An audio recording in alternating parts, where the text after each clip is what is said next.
Hello everyone, welcome back to Candid Coffee. I am here with Emile Ghessen. You have traveled a long way to be with us here in LA. Welcome. Thank you very much. Thank you for taking the time not just to be here, but you're going to be going on tour. So we'll just jump right into it. You're going to Fresno, I believe, next? Yeah, we're starting in Hollywood, then we're going up to Fresno, San Francisco, Glendale, and then from there we're going to be going central and into East Coast of America. Very nice. And then hopefully Canada. Yes, I would love that. Lots of Armenians in Canada. I love that you guys are doing a quick little U-turn to Glendale again, just to satisfy the very big Armenian community we have here. About a little over 900 seats at the Chinese Theater. You guys sold out less than 48 hours. Yeah. And people were so excited to come see you. And for the most part, they were very, very happy and willing to get on board. And then there were some people who were a little critical of some things. And then the rest of the people were like, oh, damn, I missed my chance. So they were very, like, I even got messages, when is the next showing going to be? So I'm glad you're coming back to Glendale. How does it feel to be in Armenia 2.0 right now? Yeah, there are a lot of Armenians here, I know. But yeah, no, it's good to be in America because we want to get this distributed to as many people as we can, but knowing that we want to make a big deal with it. So when people see people that are non-Armenians go, what's this film that's been shown on Hollywood? Exactly. By the Chinese Theatre, they premiered Indiana Jones, Star Wars, it's a big deal. It is. So we want non-Armenians, which we can't choose who buys tickets, and a lot of the Armenians do support this project and want to see it. But by making a big song and dance of this and go, look how good this documentary is, non-Armenians will go, okay, that was premiered in Hollywood, let me go watch this now. I want to know what's going on. And that's why we're doing this.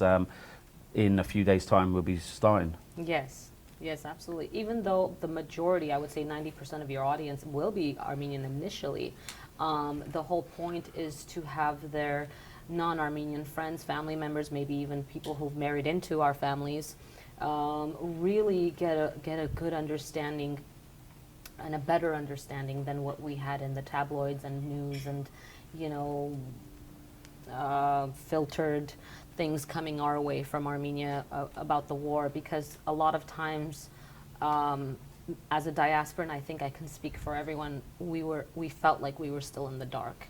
As much as we would be on Instagram, following major news outlets, and even like New York Times and things like that mentioned it, we still felt like it wasn't enough information for us, because we had that longing and that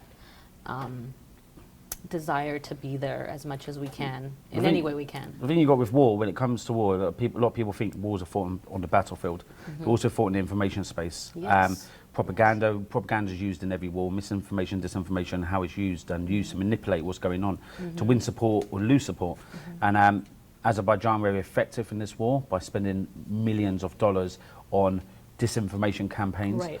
The Armenians were a little bit redundant on their information because I don't think the Armenians really understood how to manipulate the story, and majority of diasporans were only getting their news from Twitter, from accounts which were government accounts, were saying we're winning the war. So when the war ended very suddenly and Armenia lost the war, a lot of people disheartened because they felt as though they were winning the war because of the information they were getting. Right. And that's why this documentary, 45 Days, I find very important, because some Armenians, diasporans will say, well, why is this Englishman telling the story? We already know what happened. And I'll say, come and watch the film, because there's footage in there that you've never seen. Exactly. There's testimonies from people you've never heard of what their opinions is. And that's why Experiences. Yeah, and that's why this documentary is so powerful, is because it is grassroots level, people talking, explaining what's going on and what happened. Because people say, oh, we know what happened, but they didn't see what happened because there was no real cameras there telling the story other than government cameers. Of course, there was a few news outlets there telling the story, but it wasn't as effective. And what we've done for 11 months, I've been working on this project now, is try to tell that story from the grassroots level so people can see the pain and suffering that has happened in Armenia and Artsakh, so people have a better grounded understanding. I spoke to only one person who's from New York who was in Armenia at the time when you guys premiered, and he said it was a really brilliant film. Now, I didn't ask too much after that because I kind of wanted to go there and form my own opinion. But as the person behind the camera, do you feel that it will leave people more hopeful, or is it really just gut-wrenching, or do you think was there supposed to be a little bit of a silver lining in the way that you filmed this? As a director, you've got to tell a story, Of and course. it is about how do you tell the story effectively to get the point across on what happened. The film is 98 minutes long with credits, and it takes you through a roller coaster of emotions. And we haven't edited it, we haven't directed it in a way to be a tearjerker for a cheap cry. It's not. It's a sad story. Like I say, the pain and suffering that so many people have experienced are still going on now, especially in the areas like Sunik and and on the border. Is the roller coaster of emotion will take you in and out. And the fact is that there'll be certain scenes in that you see, oh, there's hope. There's we've got right at the end, and the ending is really emotional. And we've got a mother whose son went off to fight, her husband went to fight. Luckily, they came back alive. But she summarises. She's from Stepanaka, and she says, people talk about losing territory. She goes, I didn't lose territory, I lost my home. Yeah. And she's summarising all the way through the documentary. We go back to Mother Armenia statue, and it's symbolic that she is the Mother Armenian. She summarises the whole documentary at the end, and in a way, she gives hope. And also the other characters at the end who talk, it's a bit of a call to action. Some people that if the Armenian community, especially diasporans, don't do enough, one day you might lose your homeland, and that's what a bit of a call to action. It's not people won't walk out of the cinema going, wow, we lost the war, it's over, kind of thing. There is that I call. feel defeated completely. Yeah, no, it's the one thing I've taken away from Armenia for the last 11 months is the word resilience. Is the Armenian people are resilient at all costs, and in the face of danger, people are still smiling, people still get on with life, even though they understand they're under threat from Turkey and Azerbaijan constantly. The resilience of the people to go, well, we need to move on, and we tried to touch on that in the documentary. And we also talk heavily about the drone warfare, about how the war was uneven, even though wars aren't supposed to be even. I was a former soldier myself and went to fight in Afghanistan and Iraq.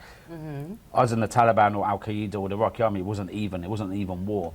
Well, it's never going to be even. No. One side is always going to be more powerful Of than the course. other. That's how you get to an end. Totally. You're right. But from this war, there was young men who volunteers that were going out to fight against machines. Of course. And this we talk about, and a lot of the soldiers we were interviewing, they're talking about him. One of them, I even said to him, I go, what was it like fighting against the drones? And he goes, the drones are like stars.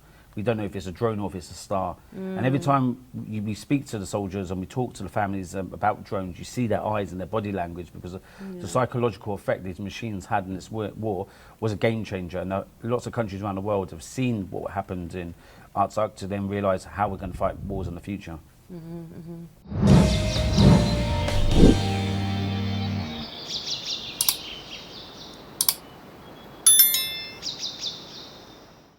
So I wanted to give a little bit of perspective, not just to the viewers, but just hear us, you and I. Whenever I started really thinking about the work you've done, I remember briefly reading about a man named Armin Wegner, Armin. And he was one of the only people who was there in eastern Turkey, in Anatolia, between 1914 and 1918, and going around and things like that. He was with the Red Cross. He was a German soldier. He wasn't a Nazi. He was a German soldier, and he was there as a medic for the Red Cross. And he had taken some of the most famous pictures of the genocide, orphans and out in the deserts and things like that. He was persecuted. He was sent to concentration camps. He escaped. He smuggled his pictures. He was a huge advocate for Armenians back then. He wrote an open letter to Hitler, and he pretty much was already foreseeing what was going to happen between Germany and the Holocaust. So the reason why I'm telling you his story is because if we were, all of us and everyone that we've interacted with, were in that time in the past, and we happen to see this man or talk to him or see an interview with him or things like that, and even if he was, just for the sake of this argument, a Nazi soldier, but he at the same time documented all of these things about my people and was an advocate and was a voice of truth and put his life out in danger and did everything to be. He wasn't even a journalist. He just really wanted to show what was happening. He's like, I can't unsee what I've seen. He famously said, "A witness is a very difficult task. I could never more forget what I have seen." And so I respect him the way I respect you or anyone else. Or if I was talking to Chuck Holton, who was also a journalist in Armenia, I would tell them the same thing, because I'm looking at it at face value. Like, what is it that what he did and what you did, and I'm kind of comparing the two of you, in the sense of like, even if he was to misunderstand something because he's not an Armenian, he's a German, and you're not an Armenian, you're an Englishman, and even if he was to maybe say something or do something or whatever it is that was unkosher to us, I would still say, wow, this person, because this person documented these things, my life has been better off because of it. And my people have been recognized, and the suffering of my people has been recognized, and our history has been recognized. And so I'm not going to say, oh, well, you can throw these papers away and these pictures and videos that he took away just because I don't agree, or you know, something rubbed me the wrong way or something like that. You can't cancel somebody just for some kind of empty reason like that, when you're kind of throwing away all their hard work. Do you understand what I'm trying to say? Yeah, but we live in that culture now where people just listen to sound bites. They listen to what their friends told you, their opinion on something, and they then form their own misguided opinion because of what someone else has said or what they've seen in a snippet. That's the society we live in. Like you say, I'm British, I'm not Armenian, I'm objective, I have to remain objective, and the main reason I have to be objective is because some people within the Armenian community, a very small minority, are trying to attack this documentary. They're trying to attack me personally, but they're not going to derail the project we're doing, because this project's to champion Armenia. Even me by saying champion Armenia, is once the film's released, Turkish and Azerbaijanis will use that against me. They go, well, you're a sympathizer of Armenia. So really, for me, I have to remain objective, because I get it from both sides. I say something wrong to the Armenian community, I'm attacked. If I say something about anything else, I'm attacked by the Turks and the Azeris. So for me, it's a very hard line, because either side I go, I'm like in the middle ground as the foreign guy who's trying to make a documentary, tell so you have to be unbiased. Totally, and it's hard, because you have to play both sides in the sense to keep both sides happy, because I'm trying to remain objective, trying to remain biased, but this documentary is a documentary that was filmed from the Armenian perspective. So the other side are going to attack me saying, well, you sympathise with these people because that's why you only show their side of the story. But that's why 45 Days is a human perspective story. It's a story that's told through the eyes of Armenians. It's not political.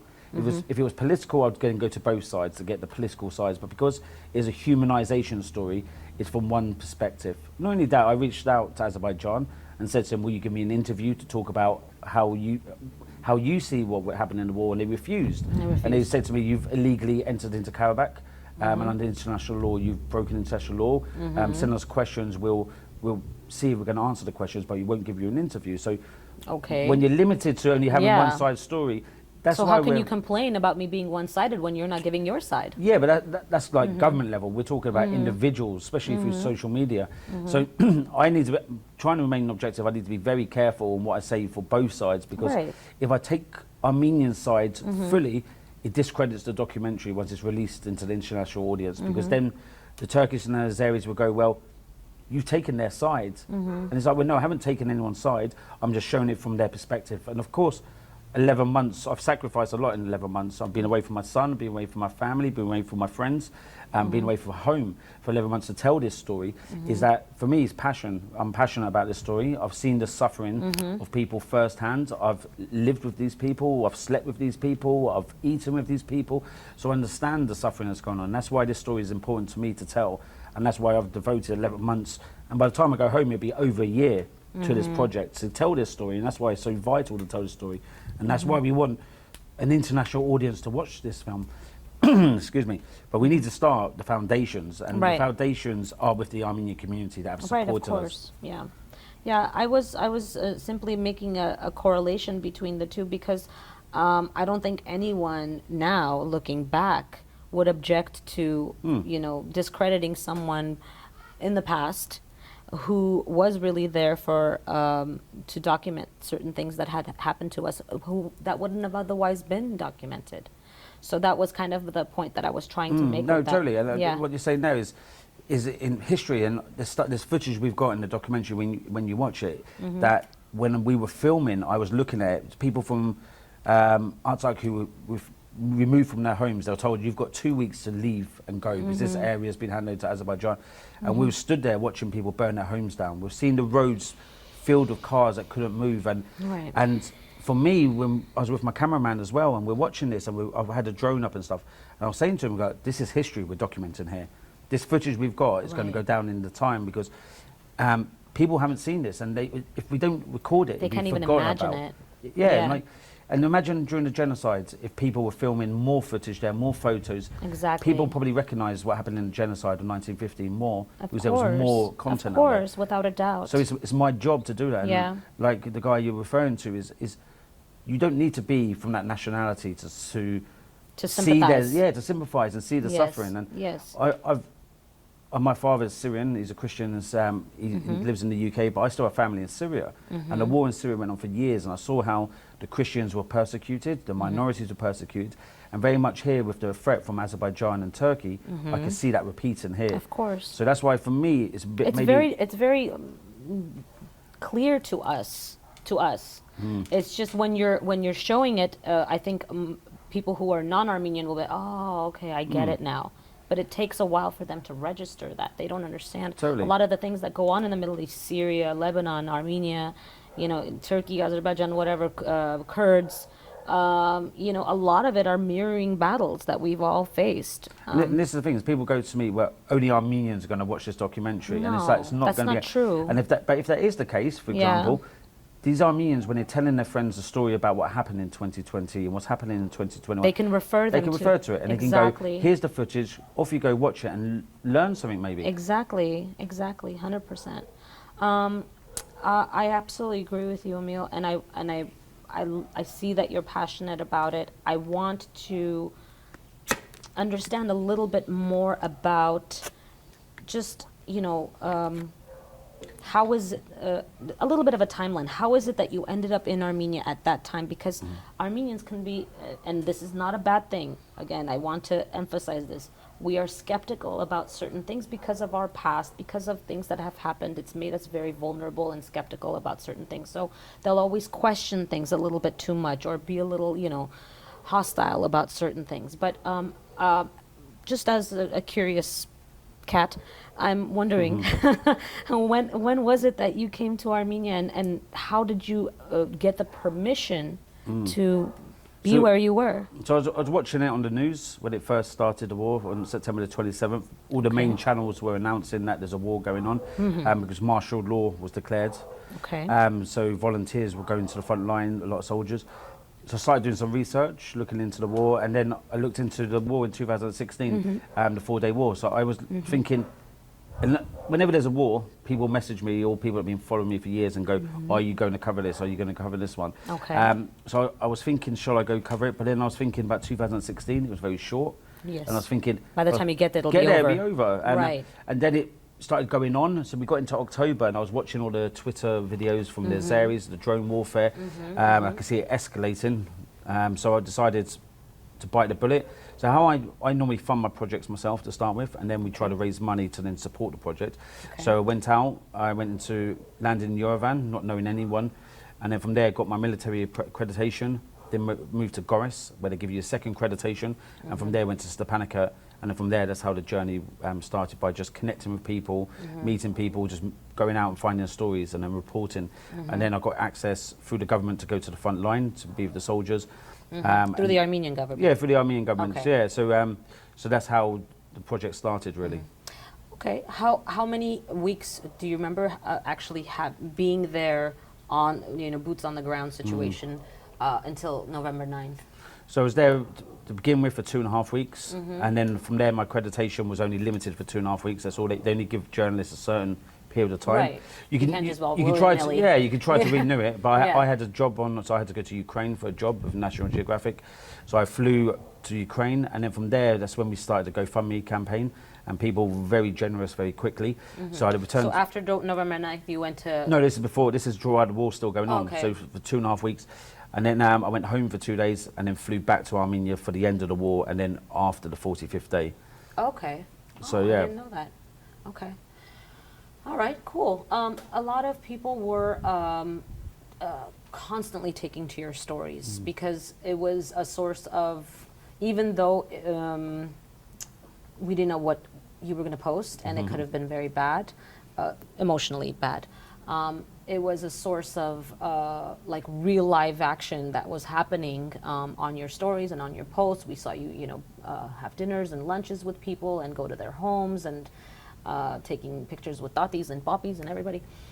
So it became such a comforting thing to watch you, even though at any moment things can go very bad. Did you encounter any kind of problems either on your own or with other soldiers where they were using their cell phones and perhaps it was not a good idea to use cell phones as far as giving your location and things like that? Electronic warfare is massive. Soldiers on the front line were encouraged not to use their phones. The problem that a lot of the soldiers had was they had no form of communication. They had no secure radios. So it was either walkie-talkies or cell phones. So a lot of the soldiers were communicating with each other through cell phones, which the Turks were probably intercepting, more than likely. All the journalists were in hotels in Stepanakert, which Stepanakert was come under regular attack by bombing. These areas were bombing civilian targets throughout the war. And you were staying in Stepanakert? Yeah, so staying in Stepanakert and going out maybe for 1 day, 2 days to areas and coming back to Stepanakert, check in with the press centre just to make sure they know that you're still alive. Yeah, in case something goes wrong. Okay. But then you'd have Wi-Fi in the press office or in the hotels that you were staying in. So that's how the information was getting out, is through certain areas that Wi-Fi. And all war zones have access to Wi-Fi in certain areas for journalists, for military commanders that using secure communications and stuff like that at a higher level. So yeah, there were certain access points to the internet, and so I was just going around, and which probably a lot of people never seen before is Instagram, showing a war through Instagram, and that's why probably a lot of people started following me, because it was the eyes and ears to see what was going on firsthand, rather than listen to the government tweets stating this. Yes. And knowing that is because staying up all night waiting for one little headliner. And it's propaganda a lot of the time. It is. The thing is, since the age of 18, I've been in war zones. My whole life has been in war zones. As I served 12 years as a commando, and then going into war zones, filming now is, I've seen some horrible things over the years, and the fact is that within war, there's a lot of good. It's not just all bad. It's not all just like death and destruction. You see people, like we talk about resilience. You're seeing people help each other, people's character come together. People in Stepanakert living in the bunkers. You see like the resilience there, the smiles now and then, the jokes, and so I tried to put a humour into my stories because I've lived horrible experiences. So when it comes to my social media, I tried to make it light-hearted. And I think people appreciate that. Of course, because it was comforting to some degree to like have a little bit of comic relief and to have a little bit of something that gives you comfort. Yeah, and even there, the bombs are landing, and you see people in the basement still laughing or playing cards, and they're like, "Yeah, it's happening, but we're dealing with it." So it's that insight into a life that people didn't see, and I think a lot of the diaspora probably just see doom and gloom for obvious reasons. But when they see an old granddad, I spoke to two old granddads sat on a bench in Stepanakert, bombing had finished. Playing backgammon? No, they weren't playing backgammon. They just sat there with their walking sticks, and I said to him, "I'm with my helmet, my body armor," and I was like to him, "Do you not scared? Do you want to leave?" And he goes, he's like, "Where am I going to go?" He's like, "If they want to kill me, come and kill me, but they have to kill me here." So it's that kind of attitude that I was trying to capture, and in the film, we don't capture them in the film, but there's other moments that we've got in the film. Like saying, it's a roller coaster of emotions. People will be sad at one moment, next minute they'll be happy, they'll be smiling about something someone says. And we've got this soldier who's in hospital, and he got injured, and I'm talking to him. I go, "So what happened?" He goes, "Oh, I destroyed a tank, but only one."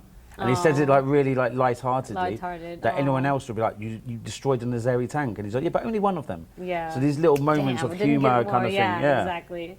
Oh, yeah. It's you have to you have to incorporate the human factor in that. It can't just be like a scene out of, like the worst scene out of, you know, what was it, Saving Private Ryan or something, you know, crazy like that. There is because it's such a small place and everyone's kind of huddled together, and I'm sure you saw this. I'm only guessing from a couple of pictures I saw, like people would gather all their children and moms and grandmas and aunts and uncles and stuff like that and get in a little bunker somewhere, and there's people that you have to be cognizant of, and maybe, you know, giving them a piece of chocolate or playing a game or telling a story to distract and to give a little love and comfort and humor is really the human factor in all of this, and I think you've captured a lot of that as well. And that's what 45 Days is all about. It's about the human aspect. It's not about any politics. It's not even about me being a British guy disrespecting Azerbaijan or Turkey for the way they conducted the war crimes they took place during the war. It's been objective all the way through and just showing the human side of the war. So I think that's more important. Like I was saying, I've spent my whole life in war zones, but the humans are more important than actual the fighting. A couple of my friends, males who've seen the documentary, go, there's not enough war, there's not enough action. It's like, it's not about action. Yeah. If you want that, everybody wants Call of Duty. Yeah, if you want that, go on the internet, you'll find it. But this film is about people, like the humanization, about the suffering that these people have gone through. And I think that's more important in a war story. Absolutely. No, it is. It really is, because that's what's going to keep people engaged and give them a sense of that human aspect, like you said, and also a little bit of hope when they finish the film.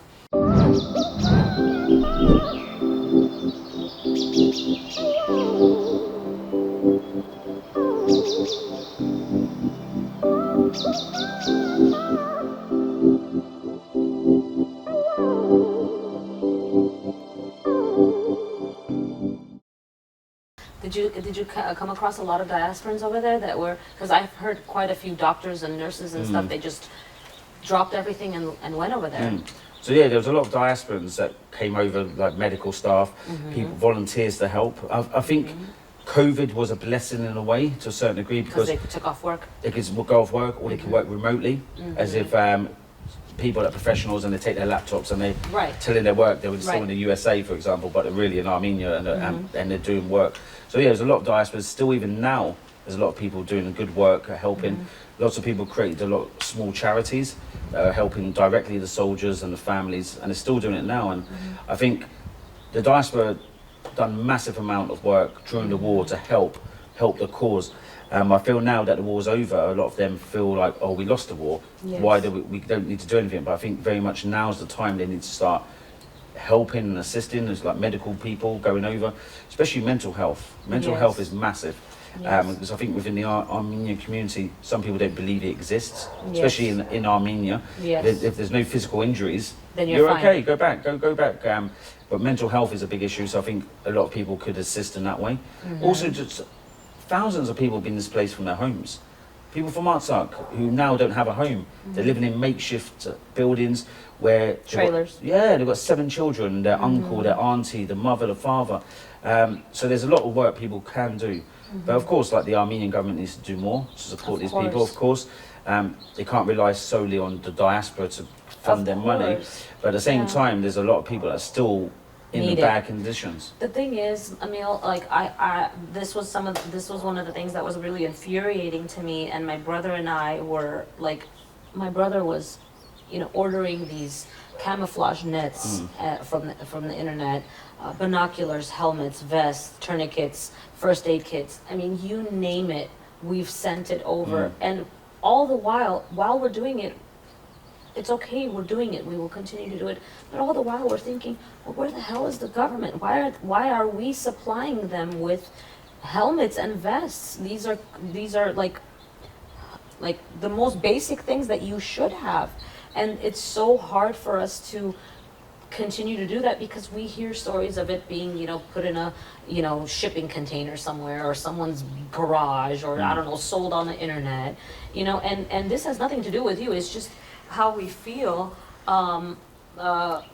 It's disheartening because we're trying to wrap our heads around why is Los Angeles funding the equipment for these soldiers. I think the answer to that is the fact is, when the war started, martial law was declared. So martial law was calling up men between a certain age group who Right. had no previous military experience. So the army were funded to a certain degree with equipment, but because there were so many volunteers, thousands of men who weren't in the army, Right. is that they didn't have the resources and the equipment to give these volunteers to say, we're under attack, we need everyone from age of 18 to 55, you're going to go fight. So But there they wasn't also the sent a lot of logistics. people home. Yeah, war's very complex, Yeah. very complex, and there's no point having men who are not trained, men who've never touched a weapon in their life before. In fact, there's not even enough weapons for everyone. There's not enough rifles for everyone. Right. So yeah, the people were sent home and everything else. But there's a lot of issues. There was no sleeping bags. There's no. So I met soldiers with no boots and stuff like that. Is because the logistics of a military is a complex machine. Yeah. People think, oh yeah, I order it on We Amazon. ship it and it's gonna be gonna there in 2 straight away. days. No, it Yeah. takes time, and during a 44-day period, it's the logistics chain is very complex to get it from A to B, to get it to who it needs to go. And knowing that is, every business, there's a lot of layers to it. There's a lot of red tape. Bureaucracy, yeah, of So it course. takes time. I know. It's just, it really hurts Very from here. frustrating for a lot of diasporans. Yeah, it is. It is. Because we were up in arms trying to get everything over there, and of course things take time, and it was only 44 days. It felt like an eternity. A lifetime, yeah. But getting it over there, you're at the same time cursing at that. Because you're like, well, what the fuck? Why do I have to do this? Why didn't you guys at least, especially after 2016, Be getting a prepared, yeah. taste of that, being a little bit more prepared, and that circles back to like Pashinyan and the government and who did what before him, and I know it's complicated, and I don't expect you to have the answers, but it's just part of the reason why the diaspora now is so cynical and disheartened is because we felt like whatever we said and did wasn't Wasn't enough. and didn't get to where we wanted it to be, kind of like screaming into deaf ears kind of thing. Totally, and I've seen that, and I've felt the anxiety and the resentment towards the government from the diaspora. Who like, course. we done our best, we've done what we could, but you didn't do your part. Exactly. Kind of thing. And Exactly. there is a blame game culture on who to blame for it, and it's not my job to say who's responsible for it. But the fact is, a lot of men went to go fight, like the Armenian army, the soldiers fought like lions. They were, even they don't have the equipment, they didn't have the technology, they still stood their ground to fight. And Azerbaijan started the war because the timing was crucial. The timing was there was COVID going on, the US elections, so I can imagine Erdogan's gone to him, your time's now. You've got 2 weeks before the weather changed. And they probably thought it'd be a quick, swift war. And the fact is, because the Armenian soldiers fought bravely, that's what prolonged the war for 44 days. And then even on the 45th day, when the war ended, when the peace agreement was into effect, is that these young men were frustrated, they were angry, they go, why have we been told to stop fighting? And I felt it, like, I'm a sponge, I pick up on all these emotions around people. And a lot of these soldiers, you saw that they were sad, and the fact is that they grew up singing songs about Shushi, for example. They're going to dinners and they're talking about the victory of the 90s, and then all of a sudden these young boys are going, we lost the war that our fathers and grandfathers won. We lost the ground that our forefathers won for, and the mental issues. blood on, yeah. Yeah, and I met one soldier, and we didn't get him on camera because we were just talking. He goes, I'm ashamed to go home. This is after the war had ended. He goes, I'm ashamed to go home to my family because my father died in Shushi, and we just lost Shushi. And that's the impact it has in this. The Armenian community there's an intergenerational trauma from the genocide. Of course. And that goes down the line, and then you see these soldiers who now having mental health issues because they're like, we lost the war, we've lost this territory that we shouldn't have lost, but their hands were tied, and that's what people need to understand. These soldiers wanted to fight. Right. None of them were. I have no doubt that they wanted to fight. Yeah, and I done an interview in Armenia, and they were saying they were asking me questions about soldiers being cowards, about running away from their positions. And I go, these soldiers aren't cowards. When they're in a position, they don't have maps, they don't have compasses, they don't have weapons, they don't know what's going on, no one's giving them orders, and they're getting bombed all day and all night. Of course they're going to leave their positions. Right. It wasn't like they were mass moving out the areas because, we're scared. The Armenian soldiers They wanted needed to direction. fight. Of course. They didn't have it. They didn't have leadership, and that's the failure in this war. And a lot of these soldiers wanted to fight, and they wanted to fight on. And even in the documentary, as they're coming out of Shushi, and we've got the footage of them, one guy, still taking the weapons off them sometimes. When the war was ended, they go, give us your weapons. Because they didn't want men to go back and fight, to continue the war. And there's one guy who goes, we'll go back and fight with our hands. Yeah. And it's like you hear these stories and you see how proud they are and passionate they are to fight. Honestly, I understand everything that you're saying, and it makes sense. It makes sense what you're saying, because there were times where I have zero knowledge or experience in handling a weapon or guns or strategies when used in war, but all I could think about was where are the generals? Where are the captains, or whatever you want to call them, Commanders. the commanders who give orders and directions and you know, I don't know, use chalk on a board and you know, show something to these kids that are so willing to put their bodies in front of these bombs, and that's, I think, the most infuriating thing is if we had more direction and better leaders and commanders, would things have been different? I think we've all watched the videos on the internet of drones. You saw it very much as like, my son plays Call of Duty, and if I go to his bedroom and I see him playing Call of Duty, and it's like, the reality of what he's seeing there is what the person who's dropping that bomb from the drone sees as well. Like, the reality is second to none. Really? Is the fact is that when we're watching these videos of soldiers getting blown up, and the Azeris are posting it with music, logos, and they're turning it into this detached kind of war, and the Armenians done it as well with their videos towards the end. They started putting logos and sound effects and that. Is the reality of war so slowly disappears, because it's like, what is actually going on? Is it real or is it fake? Because you're watching videos of 30 soldiers getting blown up from one missile, and then when you've got other Armenian soldiers that are watching these videos and go, that's our unit that's down the road that's just been attacked, we've seen it. Is like the psychological impact on that war is massive for the soldiers.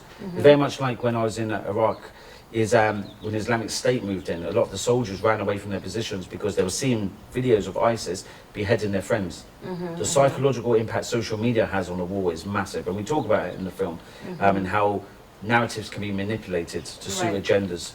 So yeah, it was painful for a lot of these people seeing these, and even now with a lot of people watching these drone footage, they're terrible to watch. But Azerbaijan were just uploading it. They were dropping a missile, let's get it edited, let's put it on the internet.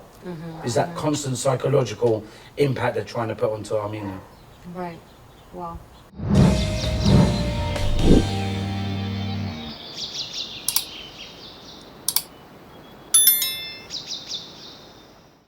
What do you have planned as far as the tour, and then, you know, obviously you're going to eventually go home. Hopefully. Yeah, hopefully one day. Yeah. So maybe take a break, or do you have something else lined up? Yeah, no, this will be an ongoing project now for another 4 or 5 months now.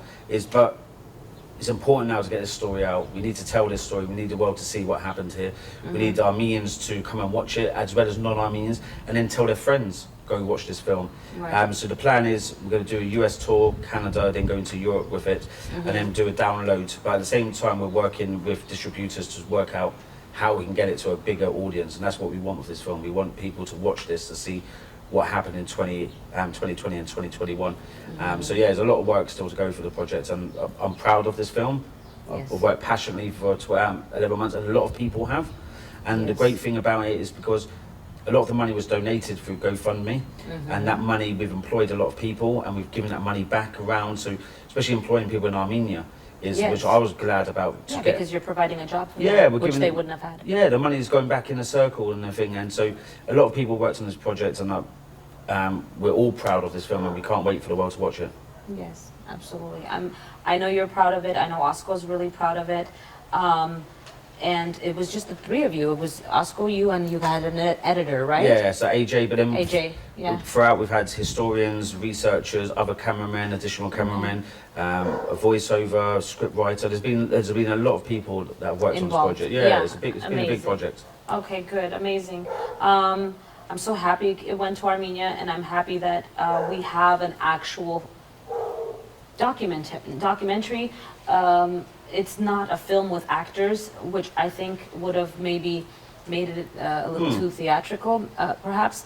I think the rawness of this documentary and just the raw footage that you have, there's no storyline, it's just testimonies, experiences, emotions, you know, the love, the fear, the hopelessness, and the hopeful feelings that people have projected in this documentary is going to resonate with the audience. So I'm very anxious to see it. It's going to be in 2 days. Today's the 12th, right?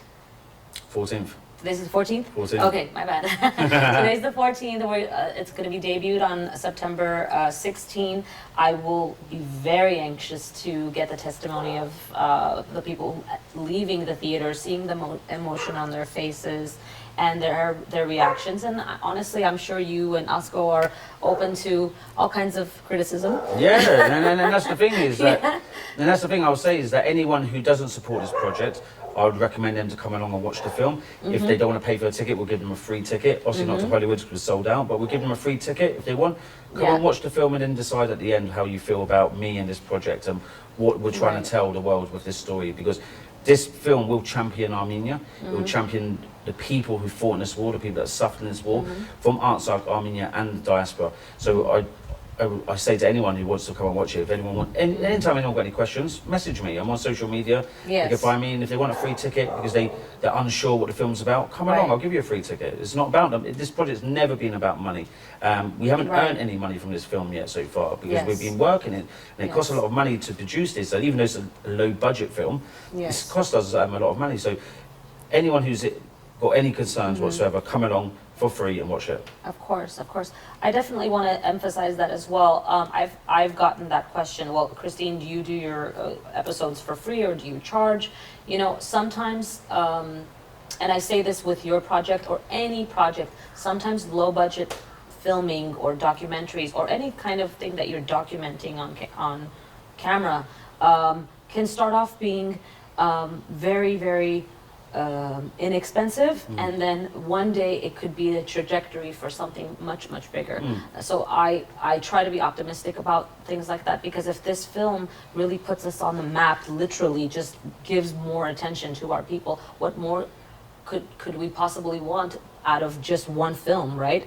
Just the recognition and the validation and the putting that stamp in history about our story, and then hopefully it could promote perhaps other Italians and Jews and other people from different ethnicities to take interest in us and to maybe write about us. There's so much of our history pre-genocide that we can talk about, and you know, which we talk about in the documentary. We show it through clever graphics, the history of Armenia. Yeah. So yeah, but really making documentaries is my job. This is what I do, and for, like saying, for 11 months this has been my job, and it will go on for probably 16 months before we finish this project.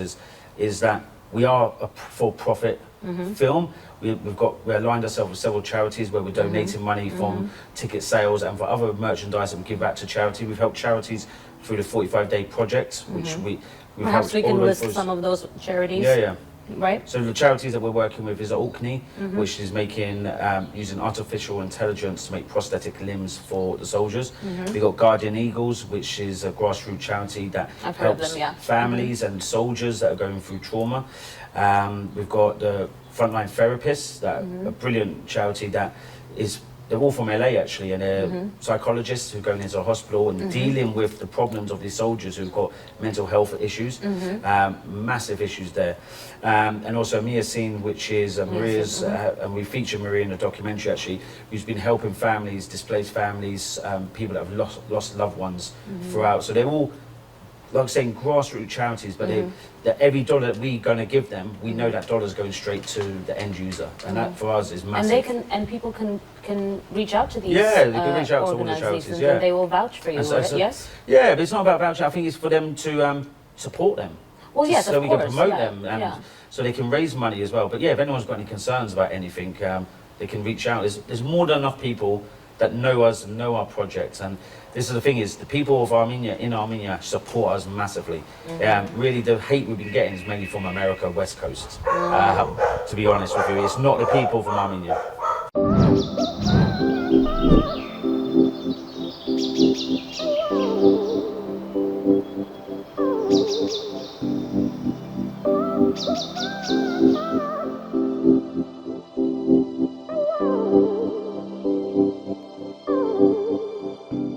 I think you did. This was great. To be honest, I was a little nervous.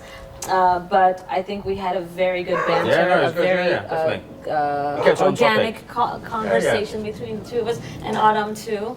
But yeah, let's wrap things up.